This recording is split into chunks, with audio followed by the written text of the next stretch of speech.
Morning, folks. This is Chris Callahan with the University of Vermont. I'm the project director for the Northeast Center to Advance Food Safety, NECAFS. Thanks for joining our webinar today. This is something we try to do about once a month, sometimes more frequently, sometimes less frequently, and just a way to get folks together around a specific topic and sort of augment the other training and education programs that exist more formally in the region and nationally. Just by way of background, NECAFS is one of 4 regional centers funded jointly by the USDA and FDA to support and improve training, education, and outreach related to the Food Safety Modernization Act, specific to 2 rules, the Produce Safety Rule and the Preventive Controls for Human Foods Rule. And further focus on small, medium-sized growers in our region and small processors in our region. Where the Northeast region is 12 states from Maine to West Virginia plus the District of Columbia. And a primary activity of our regional center has been really to establish a cohesive network of people working in the area of food safety around the Produce Safety Rule and Preventive Controls for Human Foods Rule, working in the areas of research, also really focused on education and outreach programming.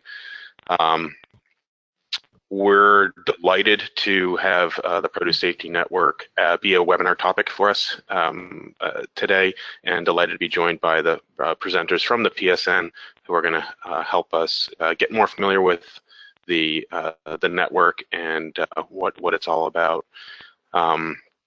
Elizabeth, anything else you wanted to highlight? Yeah, sure. So I very much appreciate Socrates and Wendy and Colin and Aaron taking the time to do this. Several of them were supposed to be at our annual meeting in Baltimore, but given the government shutdown, we're unable to travel. And so we missed the opportunity to meet everybody in person. In January, Socrates was able to join us, but we thought that this would be just a great opportunity to make that introduction. Socrates is fairly new to representing the Northeast region within the Produce Safety Network, and Aaron also is newly part of the team, and so we wanted to highlight them, that they're Northeast based, make introductions, and then have them just provide more information about what it is that they are doing and how they can coordinate more directly with us in the Northeast and our partners and farms. And so I appreciate them taking the opportunity to go through all that with us today. So with that, I'll turn it over to Socrates to give the presentation, and if there's any questions or points of discussion, you can put them in the chat box while the presentations are going on, and then we can get to everything in terms of questions at the end. So thanks so much, and Socrates, I'll turn it over to you. Thank you, Elizabeth. Thank you very much, Chris. It's definitely a pleasure for the PSN to be with you guys this morning and to introduce ourselves and to talk about what advantage that we have here in the Northeast to have us all together and working as a single group. As Elizabeth and Chris indicated, my name is Socrates Trujillo. I am your contact for the Produce Safety Network that works for the Center for Food Safety and Applied Nutrition. I have also the pleasure to be working with Ms. Wendy Janishek, Dr. Wendy Janishek, and Ms. Erin Nagel and Lieutenant Commander Colin Wilson. So the 4 of us will be introducing the program to you. Some of you already know what we do, but we thought it was important to bring everybody to the speed that you guys understand what we do and how we interact with all of you as well. We're going to be talking a little bit of ourselves, but we wanted to make sure that we all understand that this program, the Produce Safety Network, has been developed and is being developed, and as we work on it, we make changes and adjust to the reality of every region. We're working very hard at the agency to make sure that the Produce Safety Network is operational and it works for the Northeast. We work very hard with all of our partners to make sure that we are a resource. And with this, we will make sure that you guys understand what our roles are And if you have any questions, we will really appreciate it at the end, and to have a very healthy discussion of how can we be of a resource. So Elizabeth, could you move to the second slide, please? Thank you. So something very, very important is just that this is what we do at the Producer Safety Network. It is our mission to support our stakeholders, and you, the NECAF, are our stakeholders. All the members of NECAF are something that we are providing information to, and we make sure that you have the information that you need to assist the agency and the states to implement the Producer Safety Rule. That's our role, specifically as the Producer Safety Network. We collaborate with all of you, and we make sure that we have open lines of communication. As we are going to be discussing this morning, Wendy, Colin, Erin, and myself are in communication to make sure that we are providing the information that you all need. And with this, we provide outreach and technical assistance. With the agency, when they were developing this program, they understood that for a proper implementation of the Producer Safety Rule, we needed to understand the uniqueness of the regions. And that's why the country was divided. And that's why we identify as the agency capable individuals that will be assisting on the implementation of the Producer Safety Rule to the specific states and any other stakeholder who are participants of that proper implementation. We're never going to stop saying that the mission of the agency when the implementation of the Producer Safety Rule is to educate before and while we regulate. And again, we will be hearing this through our presentation as we discuss who we are and how we can be of proper assistance. Elizabeth, do you mind moving to the next one? So you've seen this map before, hopefully. Some of you who had the opportunity to be on our NECAF meeting in Baltimore, or some of the ones who had the opportunity to go to the National Consortium at the beginning of the month, have seen this map. But it is very important to stress that we work as a single group. And it's definitely my pleasure to introduce my colleagues from PSN. And I would like us to indicate that this is something that we all do together. So with this, I would like to let Wendy talk a little bit about herself and to let us know what she can bring to this group and the collaborative efforts that we are presenting at the agency to interact with you all. Wendy? Great. Can you hear me? Yes, we do. Yeah, great. Thank you, Sock. So as Sock mentioned, I am from the ORA side of the house. That's the Office of Regulatory Affairs, which is the field operations side of the FDA. I'm based in Massachusetts, just north of the city. I'm located in the district office, the FDA district office that serves the New England region. The north of the city, that's Boston. I am assigned, as part of my ORA PSN activities, I'm assigned to work with, and delighted to work with Massachusetts, Vermont, New York, and Connecticut. In terms of my background, what do I bring to the table? Like folks on this call, I come from a farming background. I grew up on a dairy farm in northern Michigan. I spent summers working on strawberry farms, commercial herb operations. In more recent years, I've actually spent time working on diversified produce farms and holding various roles in eastern Massachusetts. And you know, I definitely bring my on-farm experience to my current job. I mean, I often use it to think about challenges farmers face in implementing the PSR requirements. I think about how to best communicate with farmers and other stakeholders working on produce safety in relation to these requirements. Outside of my on-farm experience, I've spent time working in various countries with the United Nations. I've worked with the World Food Program, with the United Nations Development Program, with the Food and Agriculture Organization, on a variety of different food and agriculture programs and research projects. I've also worked as an academic, teaching and conducting research on economic and legal aspects of U.S. agricultural policy. And I'm sure, like many of the NECAFS extension folks, I fully appreciate how difficult it can be to get funding at times. Most recently, and that would be in the last 7 years, really, I've been working with FDA as an investigator, conducting food and farm inspections in the New England region. And it's really in this capacity that I look forward to engaging with the NECAFS network, the members, stakeholders, so that we can find ways to collaborate in the Northeast, all with the end goal of having a consistent approach to implementing the TSR in the region. Thanks. I'll turn it over to you, Erin. Oh, great. Can you guys hear me okay? Am I good? Do I sound okay? Yes, you sound great. Hello? Perfect. Okay, good. Well, thanks, Wendy, and thanks everybody for having us. It's great to be on here. And I am based out of Buffalo. I was in the Buffalo office working with FDA for 9 years as an investigator. Like Wendy, I come from a farming background. I grew up in Indiana originally from there, and with the farming community, I was really involved in FFA and 4-H and all of those great organizations. So I come from that. I went to school in Western Kentucky University, and I have a bachelor's in agriculture. And I moved out to Buffalo and became the investigator for FDA there. And I am assigned and very happy to be working with the states listed on there, Delaware, Maryland, Pennsylvania, West Virginia, and Washington, D.C. as well.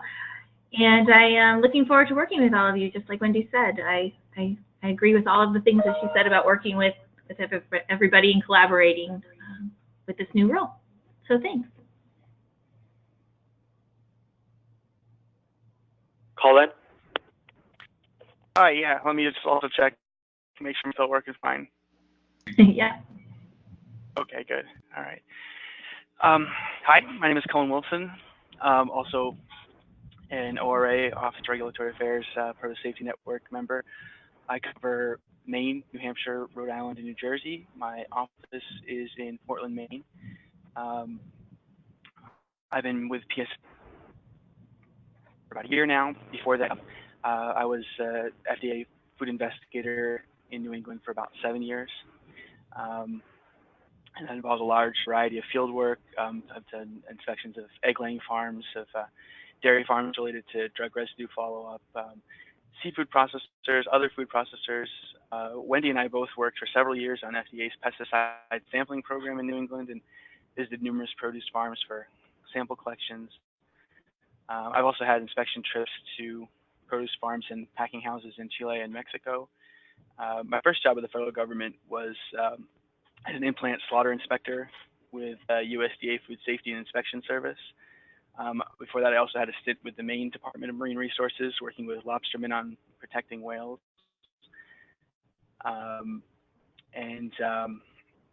So from that, I've taken, whether interacting with cattle farmers, dairy farmers, produce farmers, fishermen, or food manufacturers, I've realized the immense value in gaining their buy-in on both problems and solutions.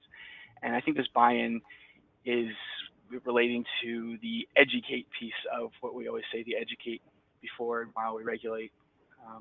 Socrates, Wendy, Erin, and I, as all have alluded to, have a role in educating on produce safety in the Northeast, but we're certainly not the only produce experts in the Northeast, and I'm definitely referring to many of the people, well, everyone probably on the call today and others who are not, that are state regulators with knowledge of produce safety in the farms in their states, the cooperative extension staff specializing in various aspects of agriculture and food science, farmers with expertise in their own farms and practices. And I just want to say, I think, to be successful, we all need to collaborate, communicate, and to educate each other. And then the last piece I just wanted to mention is, though today I'm working in my home office and I get to look out at my backyard covered in snow, I'm also a backyard produce farmer.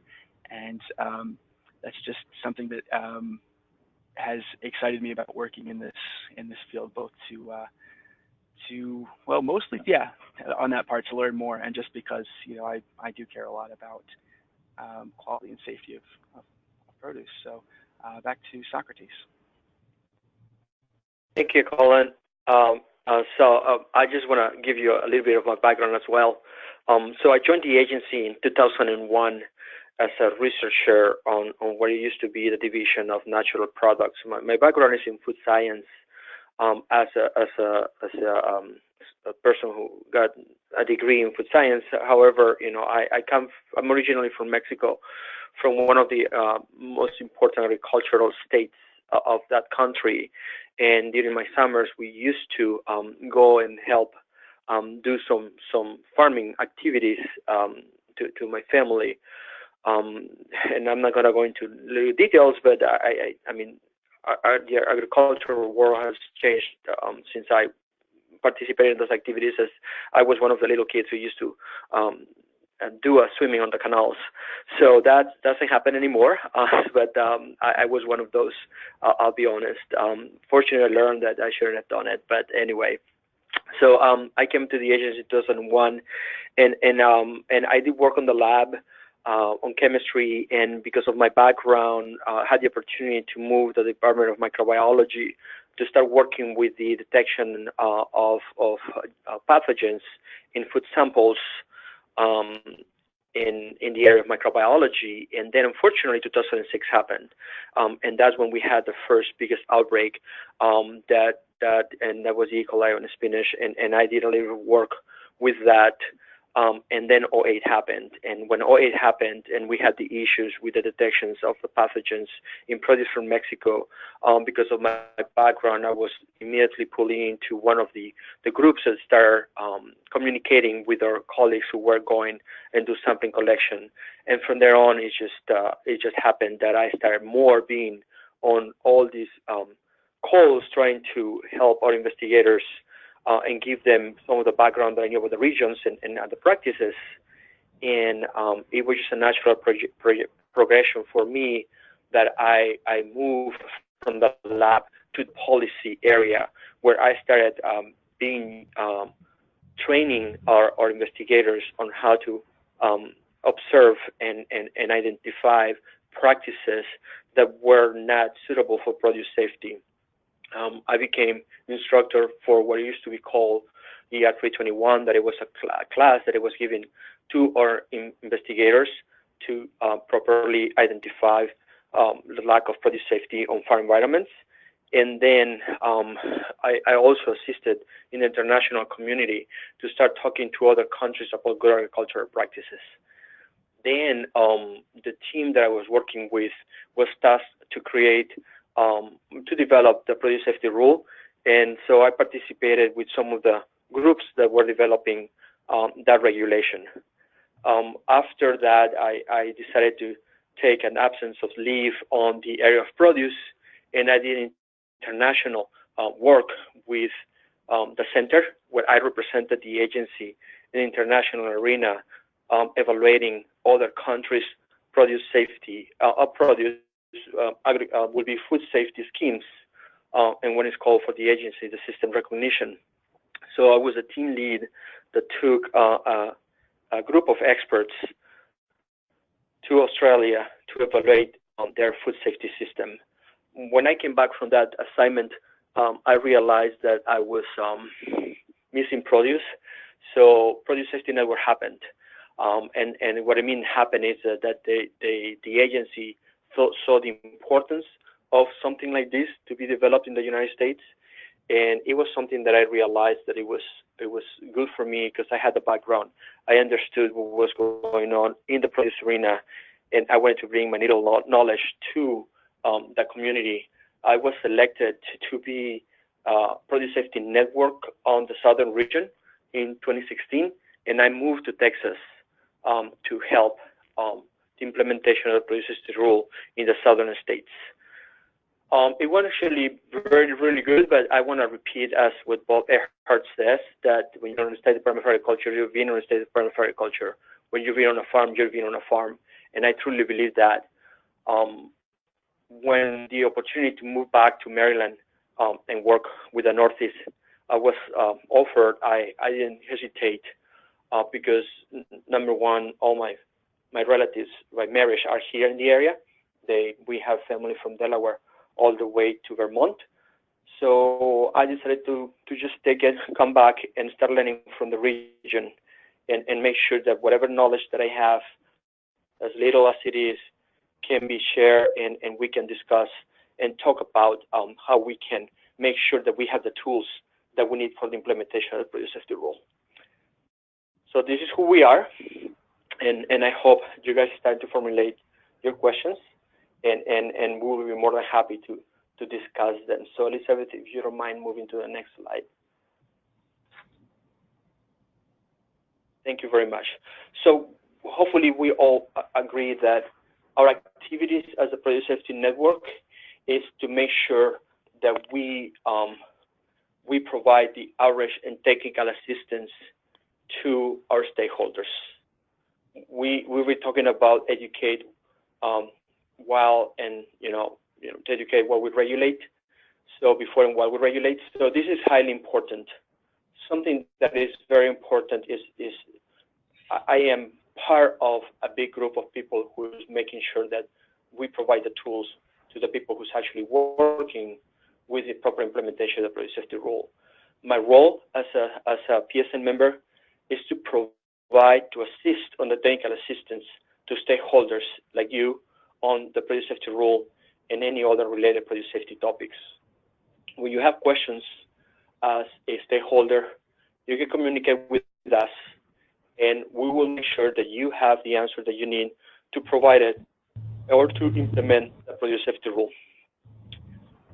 I not only do it with stakeholders like industry or extension, I also do it with the states, of course, and if at any chance my colleagues from RRA will require any assistance on their activities, I also provide their assistance.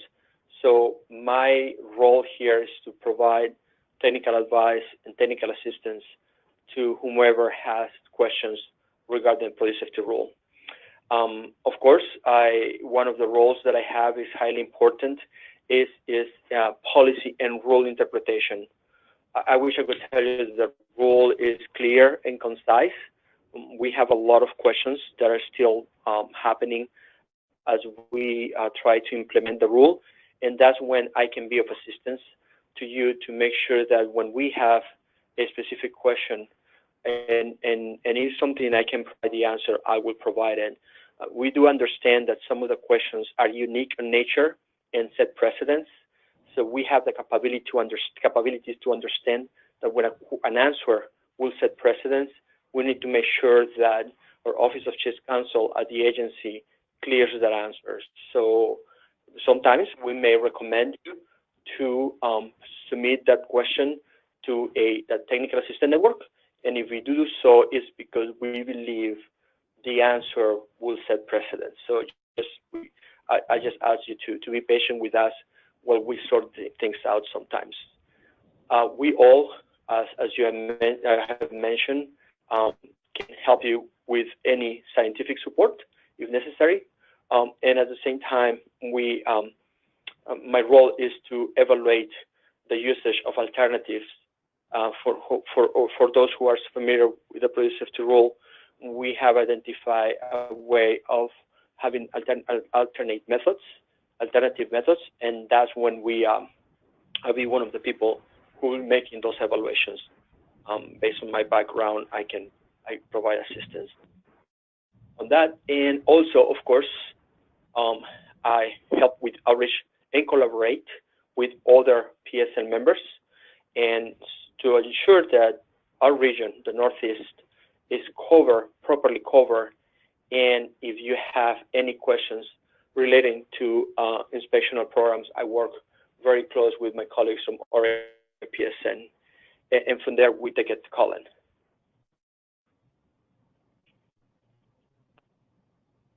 Colin, are you there?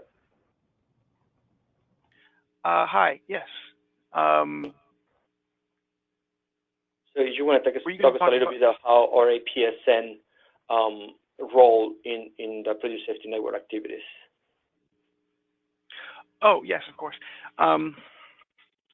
Right. So, I mean, it is, building off of a lot of what Socrates just mentioned, as in, we have our part, especially, we'll talk about that more in the other aspects of our activities.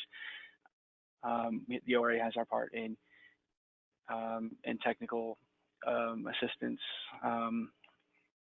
as I'm, going to talk about later with, say, like in inspections, we are the field piece of the network, and that's, that, as you've heard in our backgrounds, that is,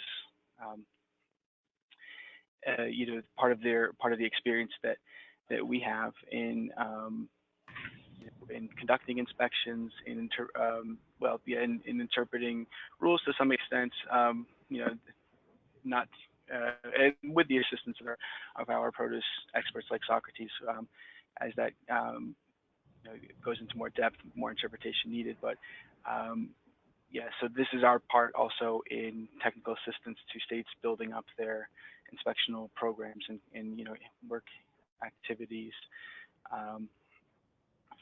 and building toward work plans and inspections.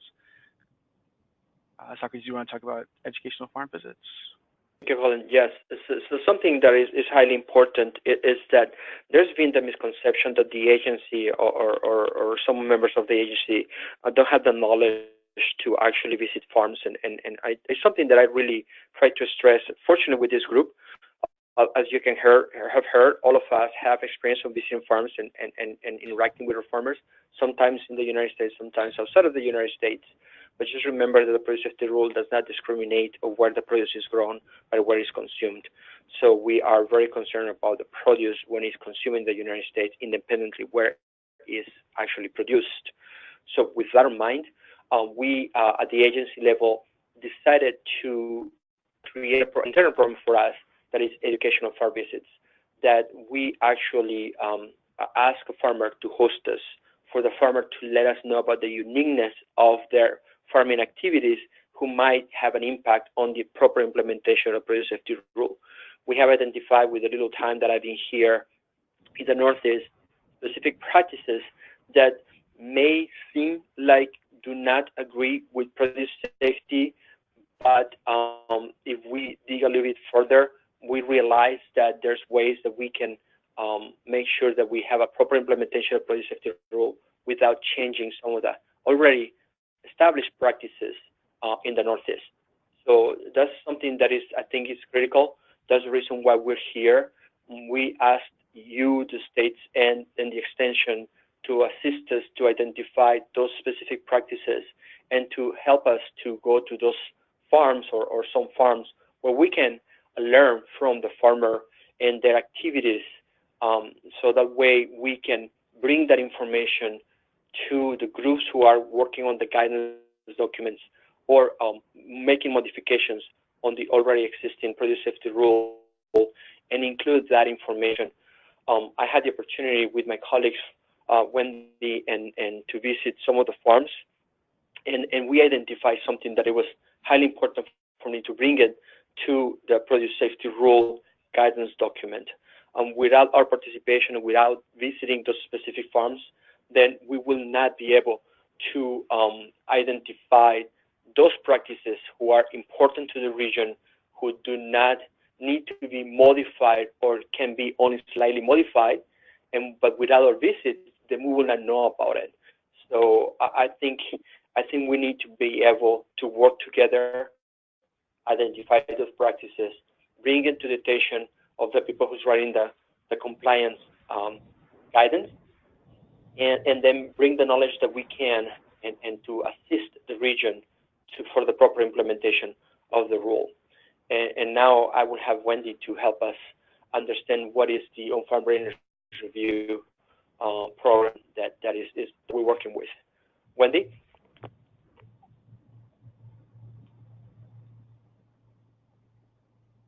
Wendy, are you on mute?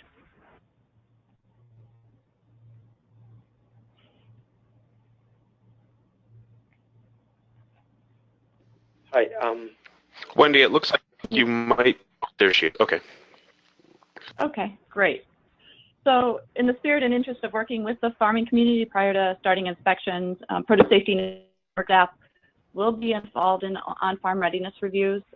In the 7 non-grantee states, so those are states that do not have cooperative agreement programs, PSN staff will lead these on-farm readiness reviews, and we do hope that we will be able to work with extension in states in those states. We're hoping that states and extension are available to conduct those on-farm readiness reviews with us. In terms of states that have cooperative agreement programs, so that's 43 states, we are available to participate in these on-farm readiness reviews, but that's pending invite and also depending on our schedules. I think we're all in the same boat in terms of we really have no sense of what the demand may look like in relation to these on-farm readiness reviews. So I think while we're all excited about participating in them, you know, there's reluctance to overcommit, not knowing what the demand is out there as well. In terms of the Northeast region, I will be attending the training in Vermont. I look forward to that. I know there's folks probably on this call that will either be leading the training or participating as well. Colin and Aaron will be participating in or actually being trained in the New York region, and SOC, I think, Socrates was already trained in Florida. But I think if I'm correct, he may also be hoping to at least sit in on the one of the Maryland on-farm readiness review trainings. So we look forward to seeing you all there and to discuss on-farm readiness reviews more at that time.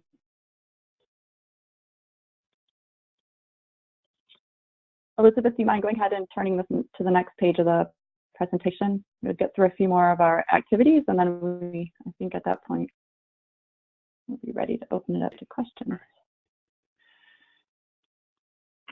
So one role of ORA Produce Safety Network will be to support states conducting inspections. Of course, you know, we have a delay in starting inspections until next spring, but that's still at this point, we're talking about preparing for that with work planning, farm inventories, and so you know, we exist as a resource assisting with those activities. This can mean assisting with questions that arise, helping to ensure a uniform approach, and as we move into inspections next year, it can be directly assisting in the field if requested by the states. ORA Produce Safety Network will continue FDA's work conducting foreign produce inspections as foreign farms begin to fall under the produce safety rule. This is important so the United States is held to the same standards as produce grown, harvested, and sold domestically. So having our investigators conducting or supporting domestic inspections and also conducting foreign inspections is a key part of ensuring the same standards are applied to both domestic and international farms. For outbreak investigations, the ORA Produce Safety Network participates in environmental assessments and other activities related to produce outbreaks. There's already a collaborative environment for investigating outbreaks. ORA, related to that, ORA PSN is contributing to this by participating in the rapid response teams in the Northeast. And during outbreak response, communicating with both the states involved and with FDA's coordinated outbreak and response evaluation network core. And who's going to talk about regulatory trading? Oh yeah, Wendy, you have regulatory trading, please.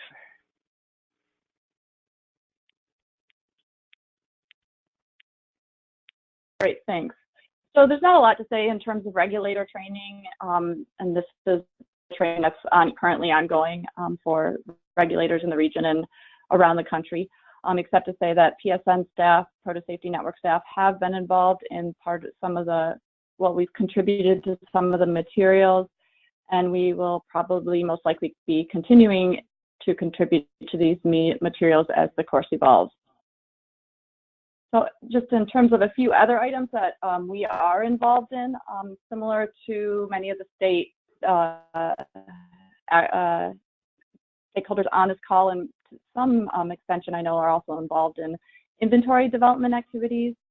The ORA Produce Safety Network side of the House will be working on developing farm inventories for the 7 non-grantee states. And so those are, we don't have any of those states in the Northeast, but we are involved in that. Colin and I specifically are doing a lot of work and just setting up some of our standard operating procedures for these activities.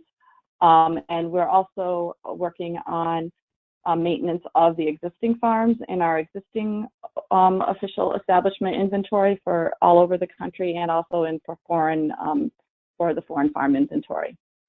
So, like many folks on this call, we're struggling with how do we bring the Dun & Bradstreet data into our inventory? What are the sources of information for these non-grantee states? And also for foreign, how are we going to get our heads around developing a foreign inventory for farms that are producing abroad and exporting to the U.S. So we welcome your insights into the work that you've done in this regard as well. Thanks. At this point, I think we can hand it over to Sak to wrap up our presentation. Wendy, thank you very much. Elizabeth, if you don't mind moving to the last slide, and we try to make sure that we have enough time to interact with you and answer some of the questions you may have about our program. So we really appreciate your time. Again, we're not going to stop reiterating that, indicating that we are here to make sure that we are a source on the proper implementation of the safety rule. We work very close among ourselves, but also we work very close with our states, our assigned states. And if the extension has any questions, do not hesitate to reach out to us. But that recommendation I always do to my extension colleagues is to make sure to keep our states copied or any communication they have with us, because the answers that we provide to you should be also known to the states who are helping us in the implementation of the rule. And when you provide us a question without copying the states, we cannot provide the answer to the states. It's up to you.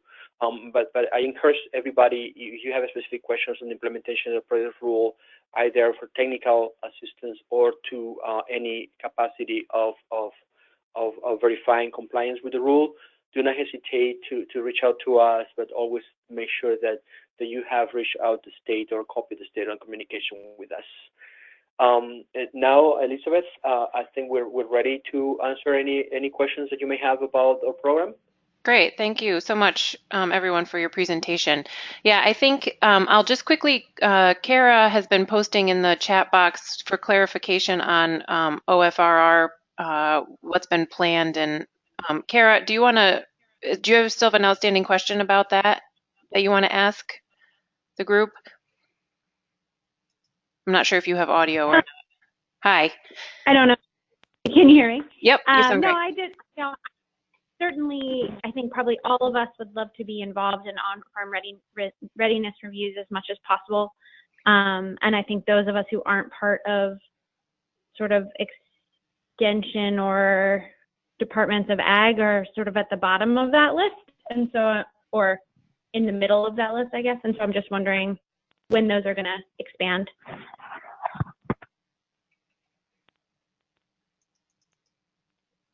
Do we have anybody from the OFRR working group on the calls? That's what I was going to suggest. If anyone,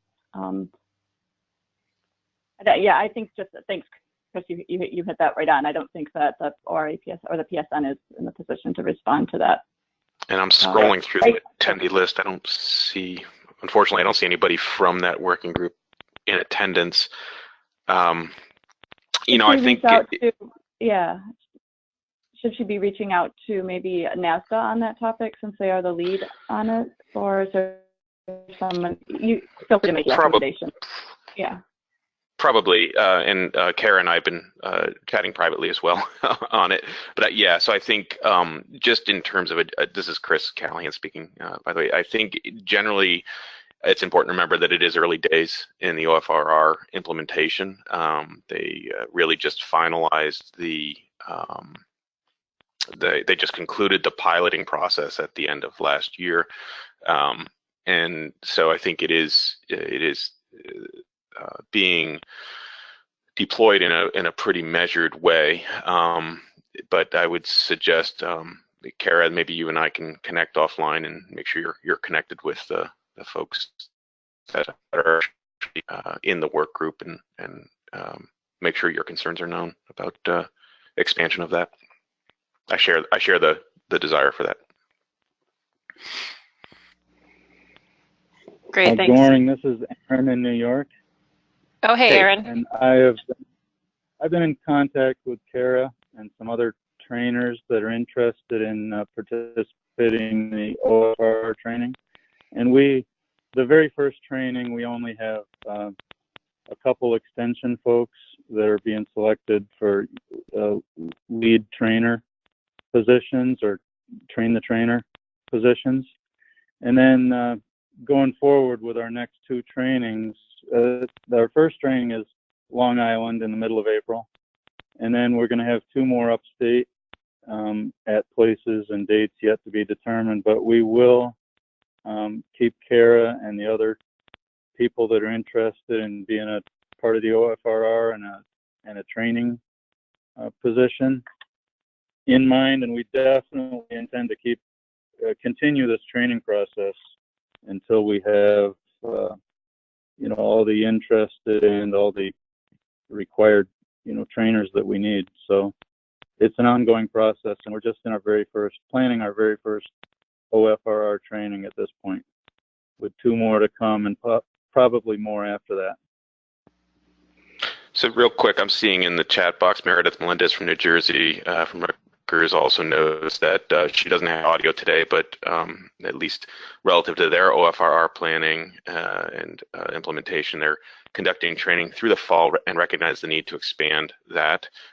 She suggests being in touch with Bob Ehart at NASTA. So yeah, the other reality is, the OFRR trainings are very, they include a significant amount of on-farm practice. And so inherently the group size is ideally somewhat limited, so as not to overwhelm the host farms who are being really understanding and open to hosting some of those. So there are some real limitations, but sounds like we're moving on it. So I had a question, Socrates, and the others from the PSN. To know how, I know it's early days in the PSN, but I'd like to know how, if you have any specific examples of ways that people in the region have reached out to you with questions, and how it's going. An example, maybe for example, a question that was maybe less than clear, that received less than clear answer from the TAN, for example, that you're able to help clarify or something like that. Do you have any good examples, Soc? Hi, yes. Unfortunately, I cannot give you a specific example because every question, it belongs to the person who asked it or to the group who asked it, and the answer also belongs to the person who asked, and only ones who can share that information. Hint, that's why I asked you to copy more than just yourself when you're asking a question. But with that in mind, yes, we have had sometimes a 10 answer who is specific to that specific question, but once that person who asked the question changes a little bit the question, then that answer doesn't apply. That's something that is very important for you guys to understand as well. An answer of any question belongs to only that specific scenario. If you change the scenario slightly, the answer may not apply. So that's also why it's important that when you get a question answer and you do not understand the answer, that sometimes it happens, to reach out to us from the you have the answer from the time to reach out to us to make sure that if you change the scenario, will the answer apply or not? Yes, it's happened. I had the opportunity to discuss some of the colleagues of one of the when we were in the consortium meeting in March, and we did change slightly the question, and that had the answer then did not apply to the new scenario. At the same time, we sometimes go back and forth with some of our colleagues in the specific states when we're trying to understand how we apply the reality of the rule to the reality of the farming community, specifically in the Northeast. So unless we're involved in that interaction, sometimes we don't see the little nuances or the little details of that specific question, and then we're engaged on the communication to make sure that the answer that we are providing does really apply to the reality of the Northeast. I'm sorry I cannot be specific with the examples because, as I say, the answers belong to the person who asked the question or to the group who asked the question. But yes, it's happening, and that's how we learn. The more involved we are, the better it will be for the program. Yeah. I could also say, just related to that, you know, I'm happy, and I'm sure all of us are happy to make a discussion over a question, because the context of details, you know, I would say more is always helpful to fully get all the details, all the context, and so yeah, I wouldn't hesitate to call one of us and talk through what details might be the most pertinent to getting the question answered, you know, to the specific situation. So it sounds like a couple of key principles there. One is if someone is reaching out to you and they can sort of forecast who might really benefit from the resolution of the question, to copy them from the start, so that sharing is allowed. And the other thing that I would say is I've been copied on some of those questions and asked some of those questions, and I would just say that the PSN's role is really critical, and I would say even at this early stage functioning incredibly well. I've been really impressed with the level of detail coming back in response to questions that I've been involved with. So thank you for really jumping in, all of you. I appreciate it. Thank you, Chris. Thanks. So yeah, do you mind if I just add something to that? So in terms of a specific example, I'm not going to give obviously a specific example in terms of the actual question, but the scenario around it I think is really maybe useful in terms of trying to kind of describe the inner workings, you can say, of the FDA.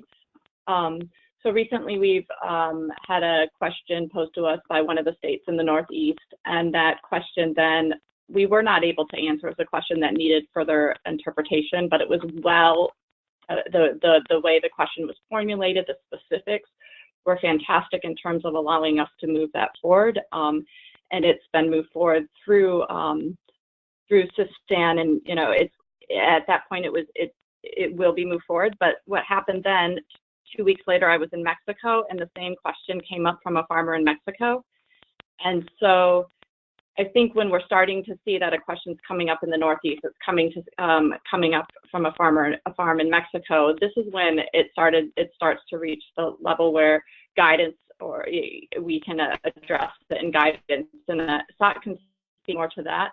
But the more that folks ask the questions, ask them in ways with specific items, and the more that we see them outside of, you know, different areas of the country, the more likely we're going to see them in a guidance document.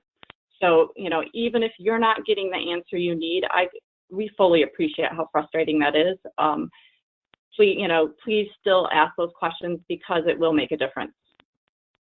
Thank you, Wendy. Actually, with that reaffirms what I was going to indicate. This is Socrates again. Please do not despair.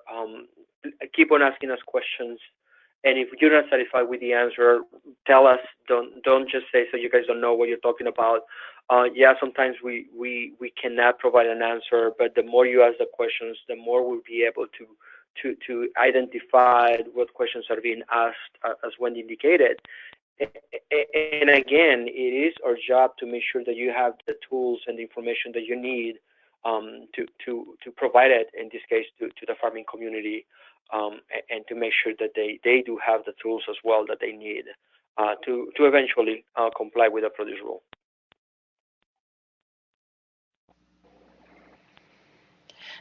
Hi, this is Tucker from Vermont.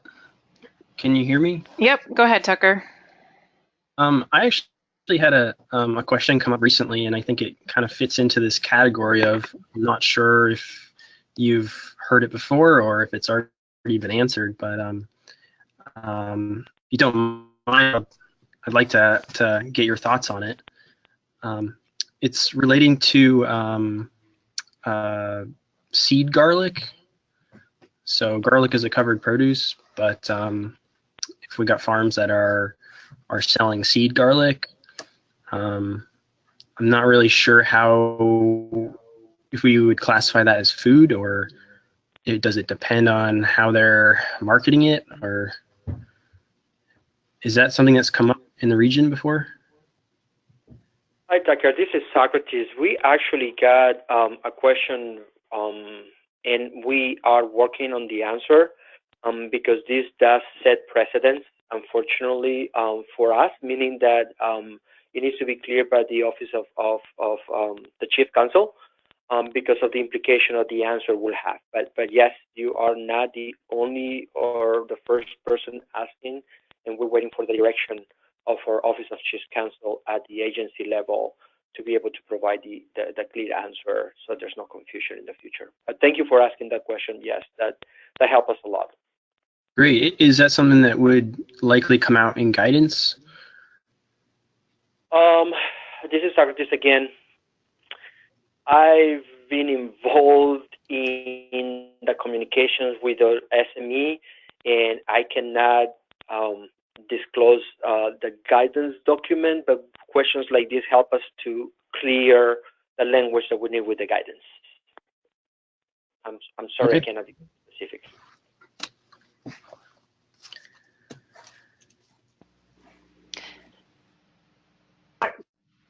Hey Tucker, this is Aaron again in New York. We asked the same question about seed potatoes, and that was a year ago, and it was determined that would be held until it was able to be put into written guidance. Okay. Thank you, Aaron. I really appreciate you sharing the response. I couldn't. Yeah, thank you. I thought this might be a good forum for that kind of question. Yeah, thank so you. Relating to that, Socrates, we talked in early time about one way to... Go ahead, Aaron. You want to finish your thought? All right. Yeah. Sorry about that. We talked a little bit about ways to make inquiries to the PSN and public, versus private. If people wanted their question to be available to other folks in other states, and so I just want to remind you of that, and see if you can keep that in mind and push that up the chain to see if there's some way that you can separate private questions from public questions, because I think that would be a great resource for states to have. Aaron, yes, this is Socrates. We have discussed it on our groups and with our managers, and unfortunately, so you guys know, we run into the issue of privacy laws here at the agency level. So, however, as I indicated, it doesn't mean that you cannot share your response. You are the owner of that response. And what I've heard is some states are thinking about even elaborating in their own websites, having their own frequently asked questions. We do have something like that already in the other regulations on the agency level, some frequently asked questions that we have identified for other regulations and that are already on the FDA.gov website. However, with the produce safety rule, because the specificity of the question or the specificity of the information that the farmers or some of the groups are providing is very difficult for us to clear it because of the privacy regulations that we have at the agency level. However, again, it doesn't mean that you cannot share the response if the farmers or the other groups provide them to you, and then you are able to share them. Yeah, of course, that makes total sense. It involves a specific farm, but a general question like seed potatoes or seed garlic being classed as food or not food, that could be very useful to other people. Maybe we could work with do that through NECAFS or Food Shield to actually present that. I was going to suggest, I think it'd be a pretty easy thing for the NECAFS clearinghouse to include a TAN response resource type and have have it be open for people to share whatever responses they've received so that others can benefit from it.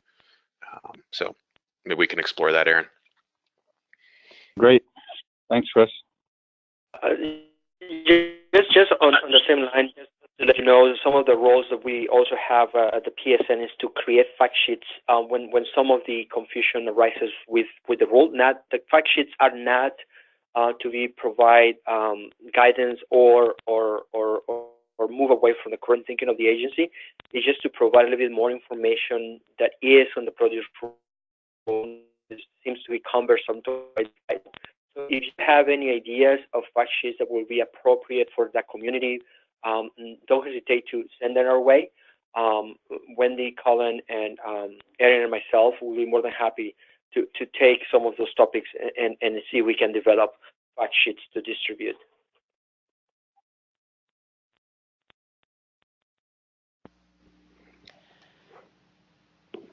Great. Are there other questions or comments from participants? This is Kara again. Is there any place that we should be looking prior to asking questions to the PSN to make sure that we're not asking some sort of redundant question? I mean, I feel like sometimes, yeah, that's my question. Kara, this is Socrates. As I indicated before, FDA.gov has frequently asked questions from other regulations, but not for the produce safety rule. But again, right, if you ask the question and if that question has been already asked and there's a clear response, we will be able to send you the response faster than just developing the response when the question is asked for the first time or if it sets precedent. So do not hesitate to ask the question even if you think it's been asked before, because you may be the first one asking that question. Thanks. This is Wendy, not to mention that's really our job in a sense. Every time we're out on an inspection or anytime we're engaging with anyone, we are required to have knowledge of the current TAN questions, to understand the outreach the FDA has issued. So before you spend a lot of your time delving into the preamble or, even going through the FAQs, please do reach out to us, saying that if you'd love to go through the preamble or the FAQs, I don't discourage you from that, but please know that we are a resource right up front.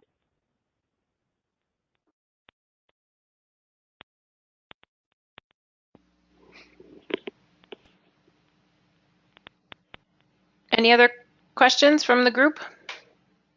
We still have plenty of time, so.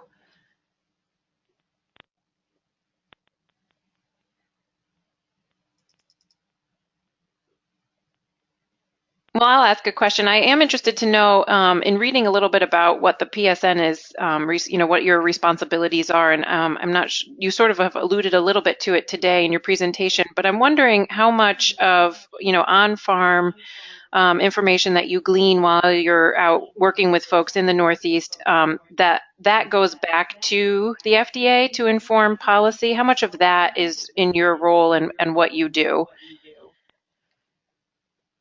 Elizabeth, yes.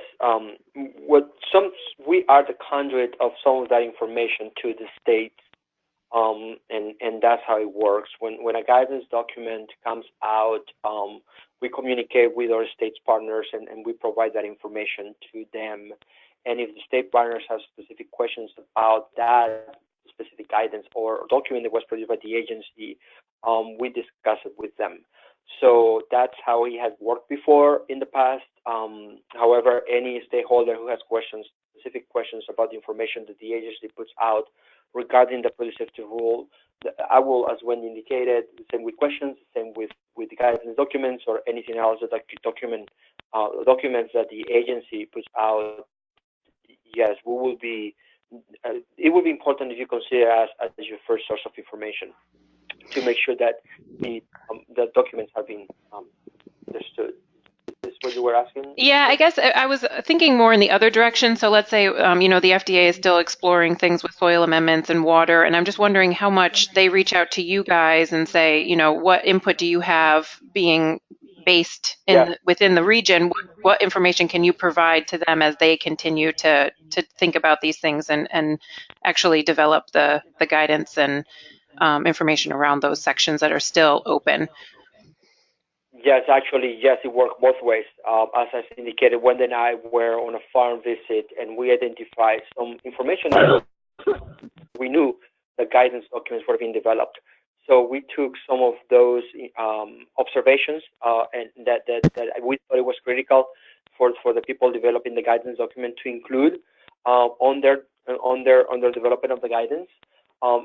So that way, the Northeast practices are being understood while developing the guidance documents, because the last thing we want is to develop a guidance that is not going to be applicable to the Northeast.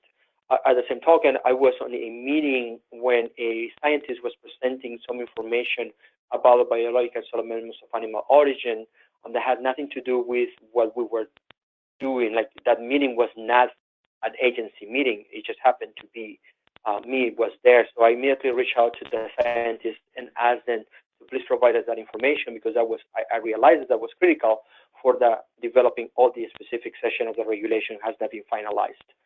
So when we are out there, we're also trying to make sure that we observe and collect information that is critical for the development of the documents. So as I've indicated, a fact sheet will be important if you let us know that is something that is misunderstood or that will need to be easier accessible for our community. So we develop that. And we also get that information from our farmers or state departments of ag or health, and for any other industry groups, to make sure that they let us know that there's something critical, important, or significant in the region, so we can bring that information to our colleagues who are developing those guidance documents. So yes. Great, thank you so much. Other questions?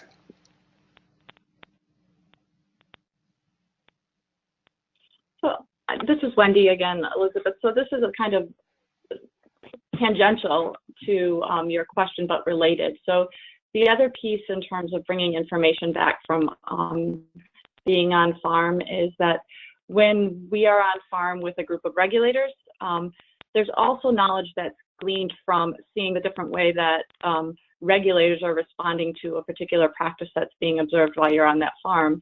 And if there's a large disparity in terms of, perceptions relating to compliance to a given practice, when observing a different practice, that's also information we can bring back in terms of, we need to have a clear standard or an understanding of what's appropriate, or what is the agency's understanding in relation to this piece of equipment.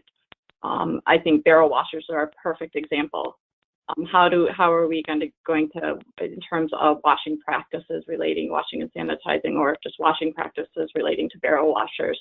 How is the agency, what is the expectations relating to this piece of equipment? So tangentially related to your question, but again, a lot to be brought back from on-farm visits. And to information that can feed up and make its way into guidance.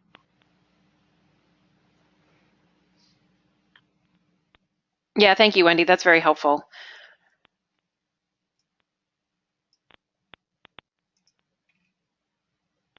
Any other thoughts or questions before we end today? This is Owen from New Hampshire. I just want to say thank you very much. This was a very informative webinar. Thanks, Owen. Chris, did you have any final thoughts or comments before we end today? No, appreciate everybody's participation, and especially the PSN team being part of this, and look forward to further collaborations. Thanks, everybody. Yeah, and it's just occurred to me, I'm wondering if everybody has the contact information for these PSN members, and if it would be helpful if I followed up by sending out their email addresses and phone numbers to folks. And I was actually thinking of creating a people resource on the clearinghouse that actually lists the team in the Northeast and their state assignments, et cetera. So I'll do that. Thank you, Chris. This is Socrates. Yes. Great, thank you. And thank you so much again to the members of the PSN for taking time today and going through everything with us, and it's much appreciated. And thanks everybody for joining, and have a great rest of the day today. Thank you. Thank you, y'all. Bye now. Thank you. Thanks.